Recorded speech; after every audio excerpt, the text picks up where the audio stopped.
అన్నా క్యాంటీన్లకు NTR memorial trust తరపున ముఖ్యమంత్రి చంద్రబాబు నాయుడు సతీమణి భువనేశ్వరి ప్రభుత్వానికి భారీ మొత్తం విరాళంగా అందించారు. ఈ మేరకు ₹1,00,00,000 చెక్కును మున్సిపల్ శాఖ మంత్రి నారాయణకు ఇచ్చారు. పేదల కడుపు నింపేందుకు ప్రభుత్వం ఏర్పాటు చేస్తున్న అన్నా క్యాంటీన్లు కార్యక్రమం ఎంతో గొప్పదని భువనేశ్వరి కొనియాడారు. పేదవాడికి ఆహారం, ఇళ్లు, వస్త్రం అనేది ఎన్టీఆర్ నినాదమని ఆమె చెప్పారు. ఎన్టీఆర్ స్ఫూర్తితో పేదల ఆకలి తీర్చడానికి తలపెట్టిన ఈ కార్యక్రమానికి తన వంతుగా విరాళం అందించినట్లు భువనేశ్వరి తెలిపారు.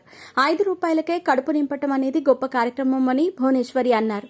పేదలు, రోజు కూలీలు, కార్మికులకు ఈ అన్నా క్యాంటీన్లు ఎంతో ఉపయోగపడతాయని భువనేశ్వరి అభిప్రాయపడ్డారు.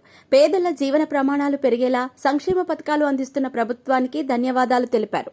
అన్నపూర్ణ లాంటి ఆంధ్రప్రదేశ్లో ఆకలి అనే పదం వినపడకూడదు అనే మహోన్నత లక్ష్యంతో ముఖ్యమంత్రి చంద్రబాబు నాయుడు అన్నా క్యాంటీన్లను మళ్లీ పునఃప్రారంభించడం సంతోషంగా ఉంది.